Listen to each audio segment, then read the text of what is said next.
My God, I hate trucks.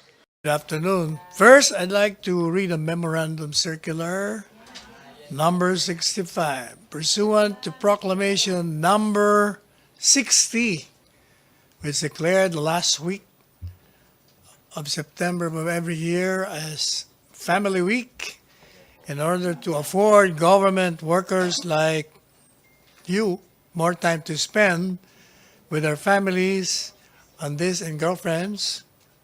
The first day of the 27th National Family Week celebration, work in government offices in the executive branch on September 23, 2019 is hereby suspended from 3 p.m.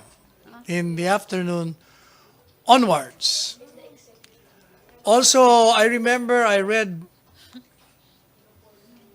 a directive from the Supreme Court Chief Justice that courts will be also working half day today. And by the way, thank you everybody for your advance birthday greeting. One culprit announced it, and then seconded by your president, and other anchors followed suit, and now I'm deluged with happy birthday greetings. Even I think PRRD mistook it. Ano? Bakit ba kayo interesado? Pag nagpadala ako ng lechon sa inyo, yun na yun.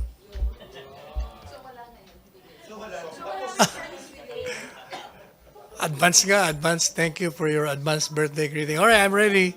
Okay, questions. Joseph. Sir, clarification lang. So 3 p.m. all government workers tapos suspended yung work ng 3 p.m. Yes, 3 p.m. 3 p.m. The executive branch. Executive branch lang.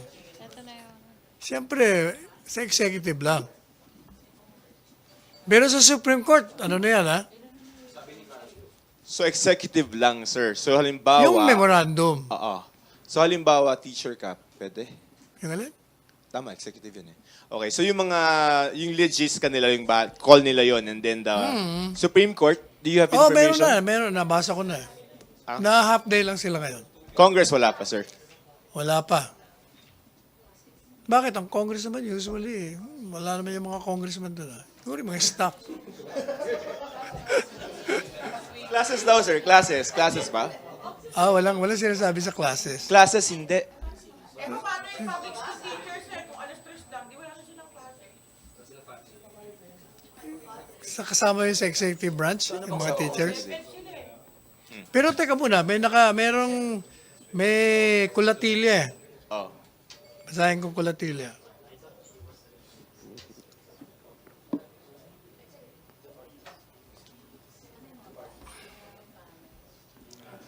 However,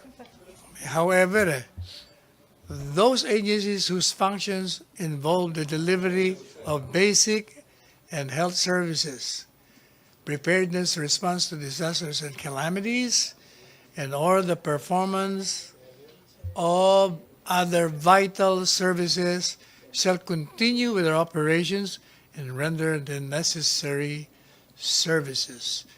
The suspension of work in other branches of government and independent commissions or bodies is left to the sound discretion of the respective heads management. Sir, yung mga bata nga, may pasok pa ni sila. Di ba basic service yung teaching?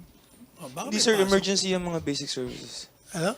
Wala. So may pasok yung mga kids. So ito lang yung Yun lang, mga hindi ko alam nasa... kung kasama Kuya. Ano talaga? Nasa school authorities na yun, kung gusto nila. Oo nga, paano yun? Yung head ng public schools pa rin magde-decide. Under ng... Oh, so yun. School, under ng DepEd. DepEd walang pasok. Pero meron ngang kulatilya. Sir, ano yan pag may mga emergency vital yan? yung education, Pareho rin yun ng health. Di ba? Vital Questions, MPC? Tanong ka, Rose. Sino pa may tanong? MPC? Rose Novenario. Hi, sir. Good afternoon. Sir, may report ang NICA na may 31 radio broadcasters daw po ang konektado sa CPP, NPA. Ano po yung reaction ng palasyo rito? Wala pa akong report doon. I will ask, we have to validate that from Secretary Esperon. Wala pa akong, tagal kami nag-uusap ni Presidente kagabi, wala kami siyang binabanggit doon. Baka hindi niya pa kakatanggap na memo. So, hindi policy po ba ng gobyerno na mag-red tag ng media men? Hindi naman. Di ba, ever since si Presidente sinasabi, you're all free to criticize this government. So, hihingian niyo po ng report yung NICA? Yeah, well, I will ask Secretary Esperon. Okay, sir, thank you. Okay, questions, MPC? Wala na kayong tanong? Thank you. Ina?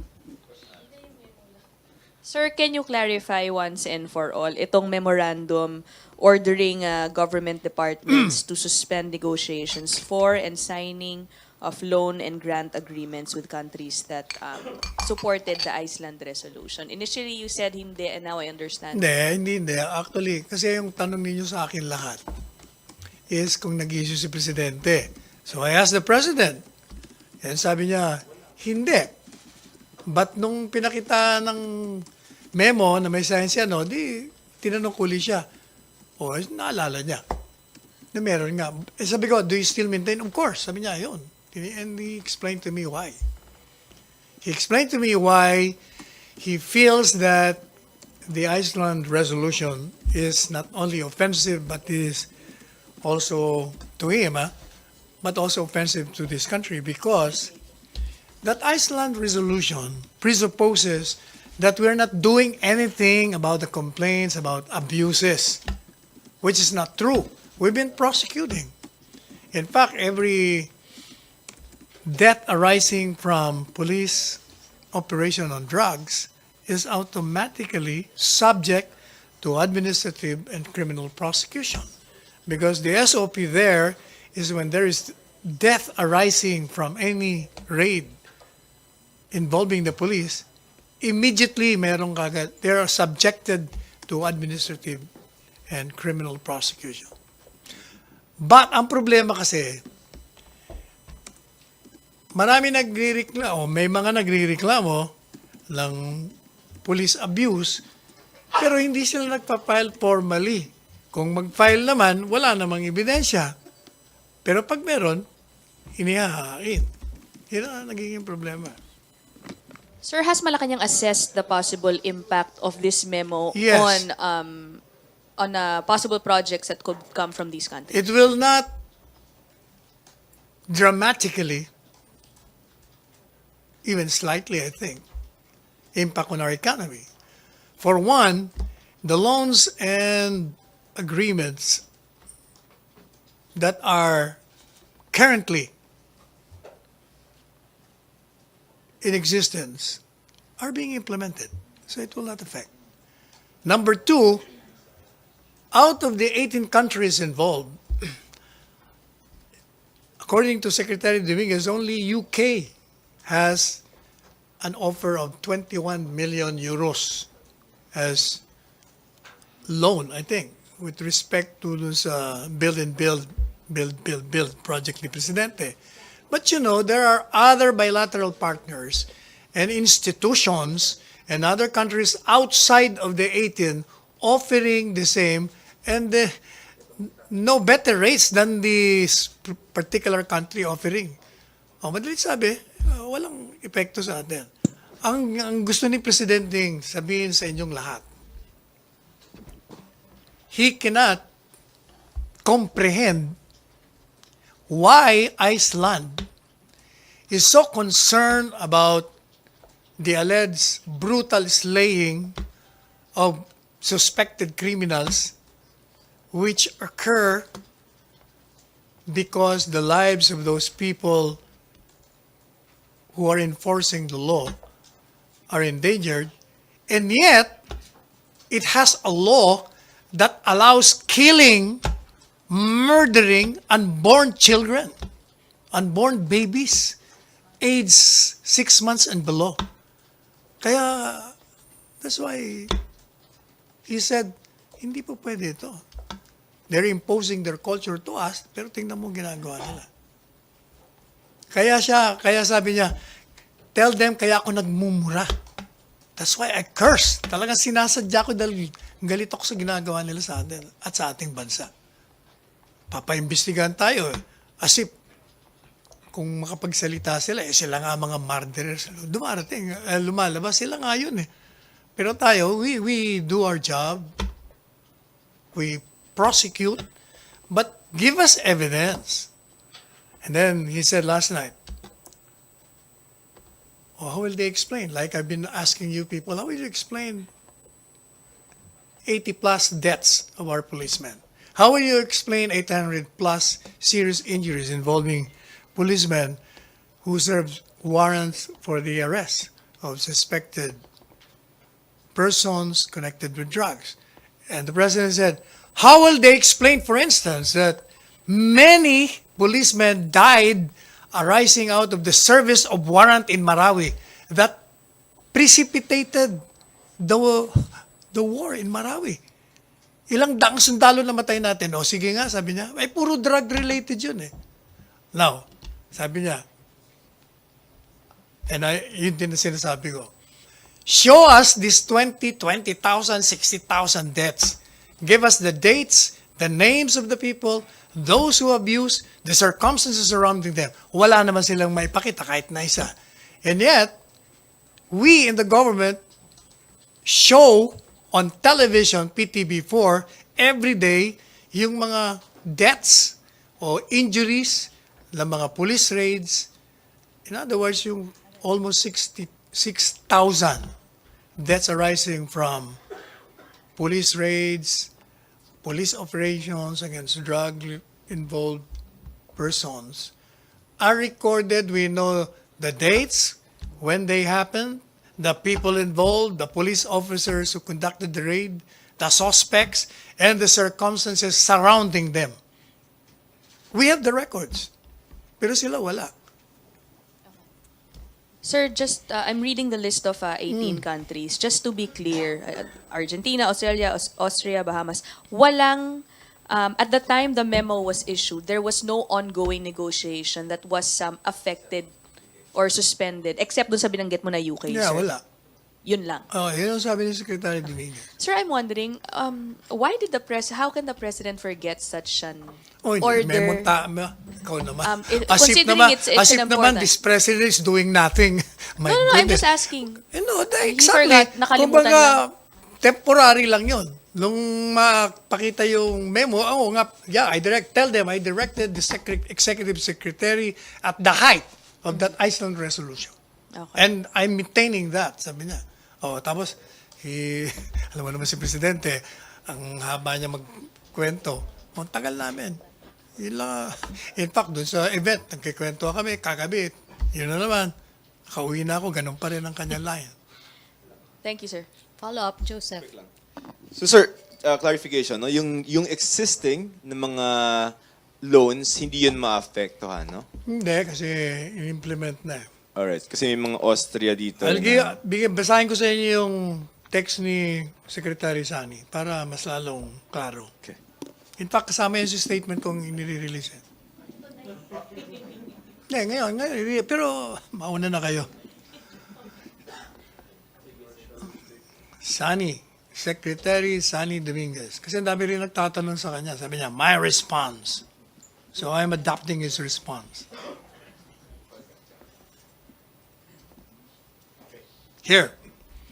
The suspension of talks with the countries which voted in favor of the UN HRC resolution will not have a significant impact on the country. First, it will not affect existing grants and loans, if any, because they're already being implemented.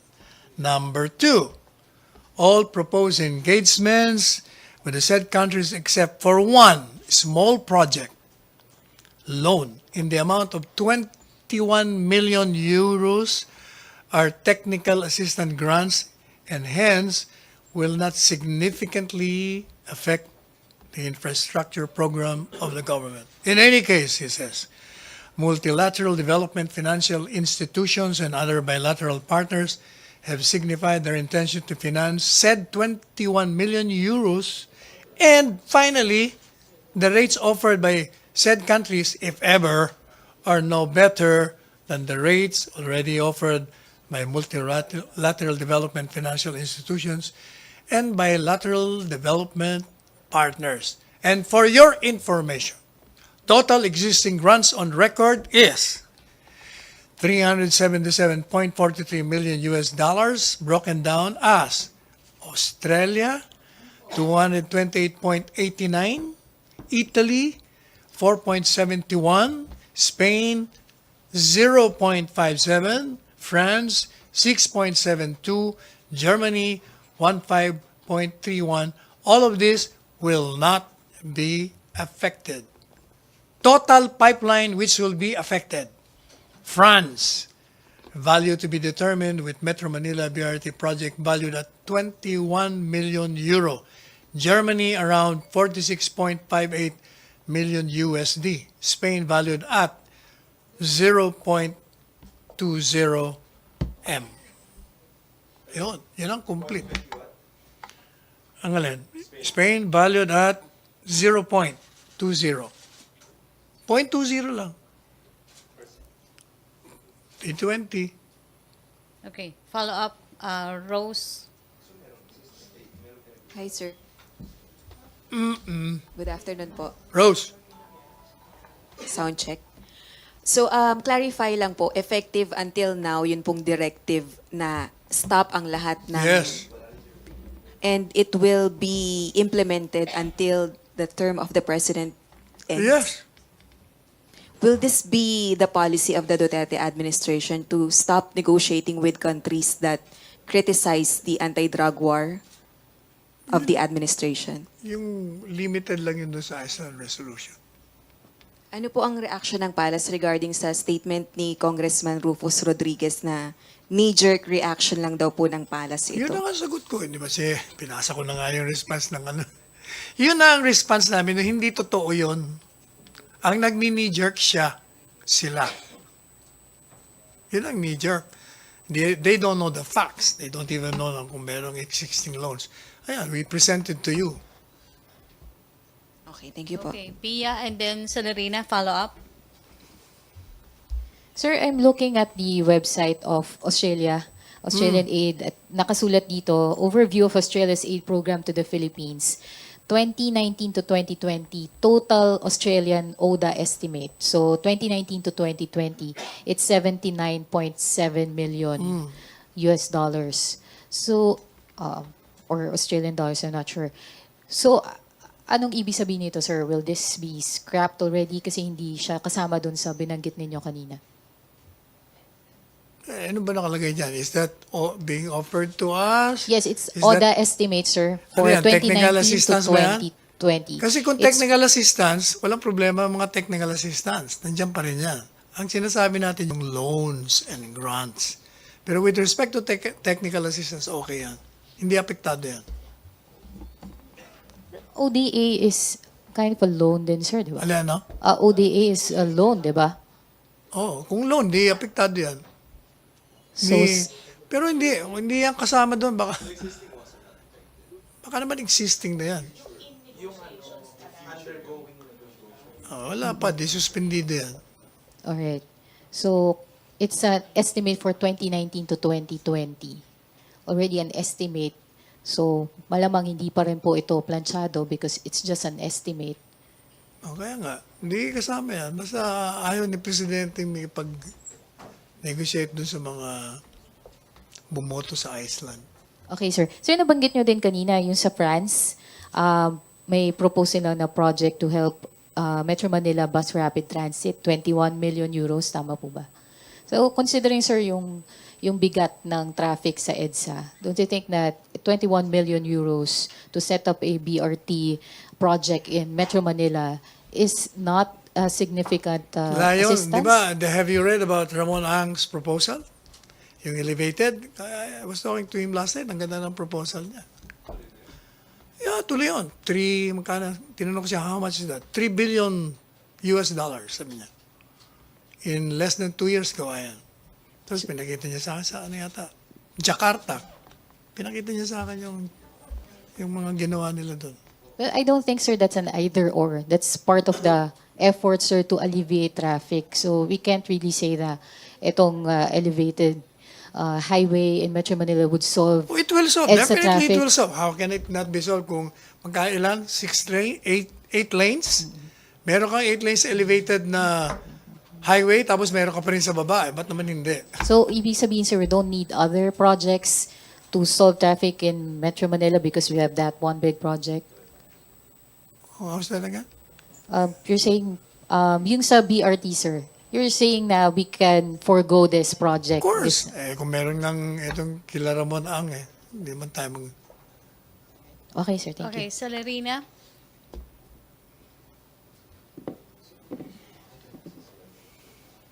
Good afternoon, sir. Good afternoon. Sir, so just in case, like, if ever other countries would also criticize the government on its war against drugs, are we expecting the same policy na the government would reject whatever assistance they would offer us?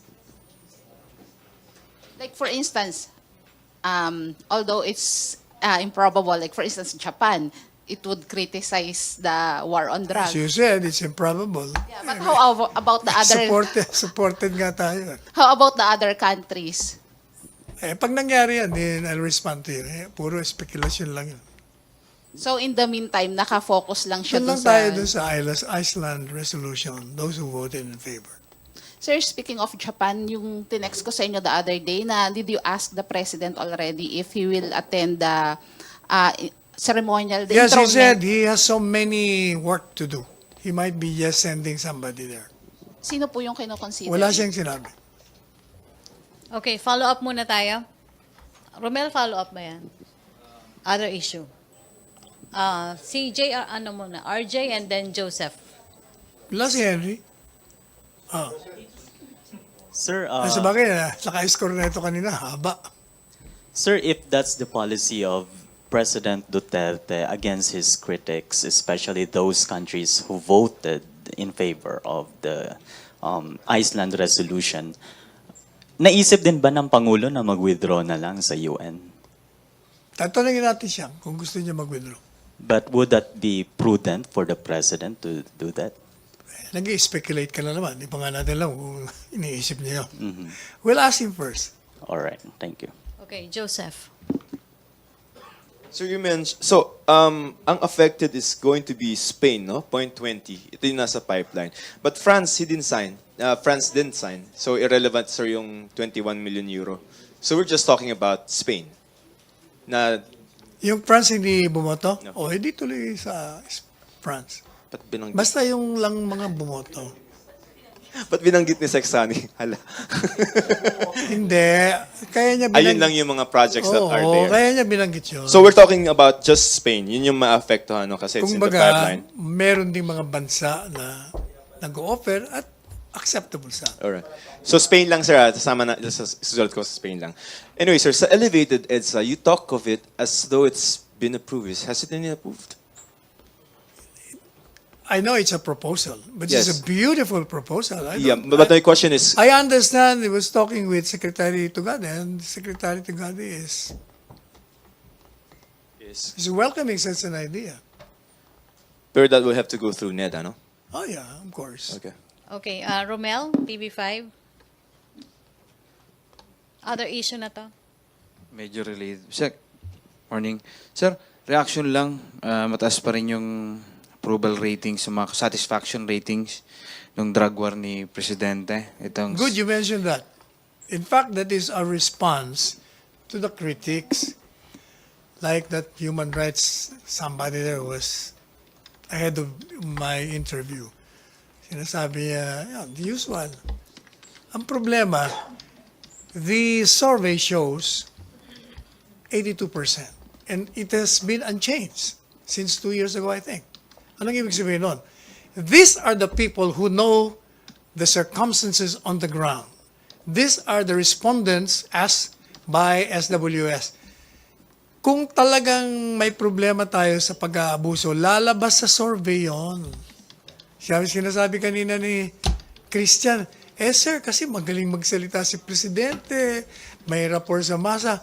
Kahit kako pinakamagaling na speaker yan sa buong mundo, pareho rin ni Mr. Marcos, kung ang reality mo sa ground may abuso, tatanggalin ka gaya ng ginawa sa kanya. Bakit ang kanyang approval rating ganun pa rin?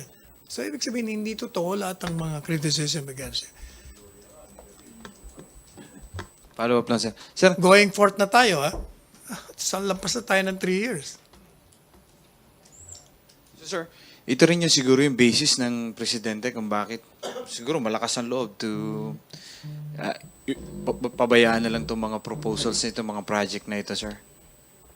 Hindi lang sa malakas ang loob kasi alam niyang tama ang ginagawa niya. At nakikita mo yung tao, suportado siya. Okay, Romel? Tuesday New? Hi, sir. Yep. Mayroon kang early statement kanina na you are supportive of the position of Congressman Rufus Rodriguez na magbitiw na yung PMA Superintendent, Lieutenant General Ronnie Evangelista. Is this your own opinion lang, sir, or the personal President? opinion ko lang yan. Kasi as I was saying, if I were the boss, how can I be staying a minute longer in my office if I do not know what's happening in my office? Di ba? You are the superintendent of the PMA. Tapos may hising pa niya. Ba't di mo alam yan? Ba't di mo may stop? That is precisely why, personally, I'm suggesting that there must be a law that will make the heads, like the PMA, accountable. Criminally, tigil yan. Alam mo, pag ginawa mong criminally subject sila sa prosecution, I don't think magkakaroon pa ng hazing. Kahit sa mga fraternities. Gawin mo yung pinaka-head, papakulong mo. So will you propose this, sir, to the President na ipag-utos na ganon? Gawing criminally liable yung Sa Congress yun, hindi sa Presidente. Kongreso yun. And alam na po ba ni Presidente yung nangyari sa PMA and ano yung thoughts niya about it? Siyempre, galit siya sa nangyayari. Alam mo si Presidente. He's one man who is always outraged by any kind of oppression. And hazing is an oppressive act. Kasi sinasaktan mo, intentional, murder nga ang dating pag namatay. Siyempre, ayaw niya yun. May latest directive ba siya, sir, hinggil dito? Hindi naman kailangan siya mag-directive pa. Alam na nila ang dapat nilang gawin pag nagkaroon ng ganitong insidente. Okay, Lay? Ay, sorry. Tuesday may follow-up? Follow-up ba, Lay? Okay. Raymond? Sir, pero in the real world, do you think talagang mawawala yung tradisyon ng hazing or parang Bakit hindi? sa PMA? Gawin mo nga ang heinous crime yan at responsible yung heads and all members. Tigil yan. Ako. Sige nga, kung ikaw ang head, ba't ka naman papayag? Hindi ka na papayag siyempre. Ngayon, hindi Okay, sir. Pero can you assure the family of Mr. Dormitorio ng justice considering Oh yes, we will prosecute those yung people behind. Hindi po pwede yan. knowing the code of mga umerta sa Hindi totoo yun. Yes. Basta may ebidensya at may nagsalita, alam mo kasi, kailangan may ebidensya ka when you prosecute. Kahit pa pinaka-heinous crime yan, kung wala kang ebidensya, documentary or testimonial, i-dismiss ng hukuman. Yan ang reality sa ground. So you are supportive of the even yung panawagan din ng pamilya Personally, ni yes. Atcho, heinous crime na yung I'm personally, ako gusto ko ganyan, para matigil na yan. personally as presidential spokesman. No, personally as me. Thank you. Okay. Mag-last question na tayo kay Lay. Okay, Lay. Okay. Hello po. Good news, folks. Nagsimula na po yung sumipa yung presyo ng produktong petrolyo dahil dun sa attack sa Saudi. Ano po yung ginagawang hakbang ng gobyerno para hindi masyadong indahin ng publiko? Well, sabi ni Presidente, inatasan niya na sila, yung mga involved na agencies, na maghanap ng ibang mga sources ng oil para manatili yung ating supply. In other words, hindi tayo magre-rely nun. Opo, follow up lang po. Yung DOE po, parang may balak daw silang hilingin sa Malacañang na magbaba kayo ng executive order para bumuo ng Oil Contingency Task Force. Sino yan? Anong Yung grupo? DOE mismo, magre-request daw yata po sa inyo. Anong grupo yun? Department of Energy po. Ini-initial mo kasi. Hindi ko, kung baga, I cannot be remembering all those initials, mga acronyms. In fact, nagre-react nga ako pag, kahit sa opisina, pag sabi ni ganito, sino ito? Pag-iisipin mo ba ako kung kaninong initial yan? Anyway, So ano po yung ano yung plano dito ng Malacañang? Kasi magre-request daw po yung Department of Energy ng Oil Contingency Task Force. then we will wait for the request and the palace, the office of the president will study it. Okay. Okay, last follow-up, Pia. Last for Tina Maralit. Tribune. Sir, good afternoon po. Sir, last week, the group Lawyers for Lawyers and several other international lawyers groups filed a petition asking President Duterte to, quote-unquote, stop attacks and extrajudicial killings against Filipino lawyers. Nakarating na po ba ito kay President? Wala pa ako natatanggap nun. Sir, Saan sila nag-file? Supreme Court? Sir, I'll send the link to you po. Tapos, pero sir, should it be proven po na may abuses nga po against lawyers, ano po ang ipag-uutos ng palasyo? Hindi na kailangan mag-utos. We have laws. If you violate the law on that, then you will be prosecuted. Pero sir, reaction po na yung accusations nga po na EJ case against lawyers, dahil daw po marami sa kanila human rights defenders na who are very critical of the Hindi government. totoo yun. Alam mo, kasi gaya na sinabi ko, kailangan kasi may ebidensya ka. You cannot just generalize. Kasi may mga lawyers na namamatay because of their involvement personally kung sinong kaaway nila. Second, yung tungkol sa mga kasong hawak nila, kung nagre-react yung mga kalaban nila. So, it doesn't follow. Depende. Alright sir, thank you po. Okay. Last three na tayo ha. Rosalie, Pia, and then may dalawa, 5. Rose. Sec, tanongin lang po namin kayo, reaction nyo regarding dun sa statement ni Special Envoy to China, Ramon Tulfo, about dun sa statement niyang naging controversial, yung inambush kita kay Mayor Loot, former Mayor Loot. Hindi ko alam. Anong Ang sinabi po ni Special Envoy to China, Ramon Tulfo, knowing President, he really meant what he said. He's not dumb. Let's take the President for what he is, super honest but vulgar in his speech. I agree because the president said it was a joke. So he really meant that it was a joke. I agree with Ramon Tulfo. Pero hindi True truth sinabi yung niya sinabi kasi niya. tinanong ko si Presidente, di ba? Kasi ang basa ko, oh by the way, I have a new position. Yeah. I am the head of the Department of Interpretations and Clarifications according to Senator Ontiveros. Kasi, di ba, ang unang interpretasyon ko doon, dahil hindi siya proficient sa Filipino language. Kaya instead na sabihin niya na inambus ka na, buhay ka pa. Ang nasabi niya inambus kita, buhay ka pa. Nung tinanong ko siya, sabi niya, sila naman, hindi na sila na sanay sa akin. Alam naman, palagi ako nagbibiro tungkol doon. Tingnan mo mga transcript ko. Ganun din na sinasabi ko. Kaya joke. It was a joke. So when Ramon Tulfo says, he meant what he said, then I agree. It was a joke, and he meant that it was a joke. Okay, Pia. Sir, last week you confirmed President Duterte's trip to Russia. Could you give us more details? Wala pa wala. Hindi ko nga alam ang flight details Wala pa, hindi pa. Ongoing pa yun, baka nag-uusap pa sila Pero you said it was upon the invitation of Russian yes, President definitely. Yun ang sabi ni Presidente sa akin. So ano po yung mga Eh posible sabi na niya, pag-usapan? antayin niyo na sir? lang daw ang sasabihin niya kung matuloy. Hindi, kung matuloy yung mga pagpunta at usapan doon, siyempre may mga agenda yan. Kung anong resulta. Kumbaga wag nating pangunahan siya kung anong agenda niya. Sir, during his last visit, President Duterte was able to secure arms from Yes. Russia. Ganun din po ba, sir, yung target ni Presidente? Baka naman this time, yung assistance? visit niya tungkol sa bala. Kasi noon, arms lang, di ba? Baka wala pang bala. Hindi pa natin nga alam kasi hindi niya man sinabi. Tinatanong ko, sabihin mo sa kanila maganda sila. So meron din daw po siya, sir, sa Sochi. So ano yung pupuntahan niya dun, sir? Ano yung suot? Sa part ng Russia?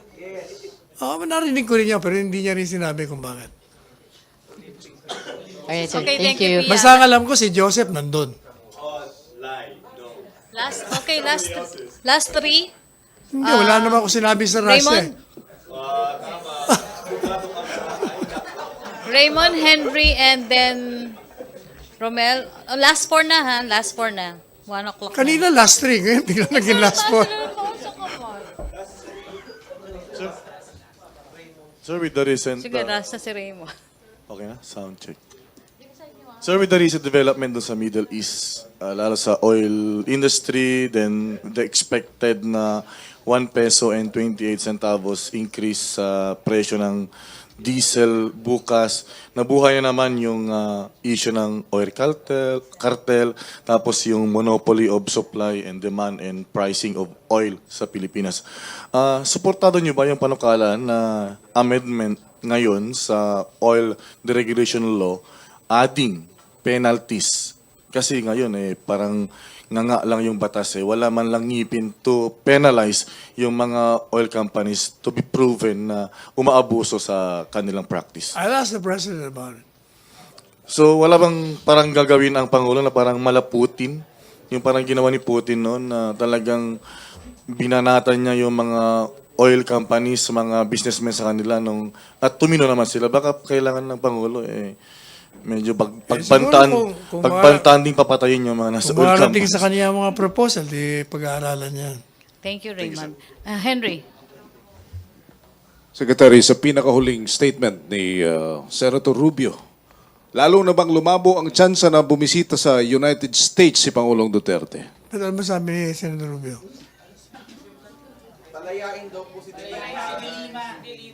Sabi ni Senator Rubio, bogus yung charges ng administrasyon kay Senator De Lima. Therefore, dapat daw palayain ang senadora. Agree na bogus yung mga statements niya. Yung statement niya, Senator Rubio, yun ang bogus. Walang batayan. Okay. So, Paano? Gaya nga na sinabi ko sa programa mo kanina, paano naman magiging bogus? Dalawang process ang dinaanan. Nagdemanda, nagkaroon ng PI, preliminary investigation, nagsumite ng ebidensya, nagsumite rin yung kalaban, tapos dinetermine ng prosecutor na may probable cause. Hindi naman huminto doon If final, under the Constitution, the judge personally should examine the evidence and find if there is probable cause before he can issue a warrant. Ginawa niya yun. May warrant. O paano maging bogus? sabi ninyo, you're not responding to a nonsense statement. Pero ang presidente mismo, yung word from the president, anong sabi niya kay Senator Rubio? The president himself? Wala. Hindi ko tinanong tungkol doon. Okay. So, malabo na ba siyang lalong pumunta ng US or what? Walang-wala. Ayaw niya naman talaga pumunta ron. Di ba? Ayaw niya yung temperatura doon. So, wala nang pag-asa? Tingnan natin. Thank you. Sabi nga natin kung mabago ang kalakaran, mababago rin ang posisyon niya. Thank you, Of course. Henry. Last na, Joseph. Sir, sa Paris, ayaw ni sir. Yan ang gusto ni Joseph. Sama ako. Sir, ano to? Yung, medyo matagal na, pero wala pa kaming statement from you. Yung, there's a report from our own Defense Department saying that sometime in May, well, the report was released in September, sometime in May, blinak ng Chinese warship yung ating mga barko on a resupply mission to BRP Sierra Madre sa iyong Shoal, sir. Saan galing yung report na yan? DND. Hindi tatanungin ko si Secretary Dolphin. I mean, that's not my question. Darating niya lang yata kahapon. Yeah, but my question is that objectionable, that blocking of the Chinese warship of our resupply mission? Bakit daw nila blinak? O di tanongin natin kung totoo o hindi. Well, it's a report from the DND. They could not be lying. Hindi, ibig sabihin, bakit nila blinak? You mean China? Baka meron ng subject of protest din si Secretary Locsin. Pero sir, hindi ba siya objectionable? I mean, it's a resupply mission to a permanent, semi-permanent ship there. Ano?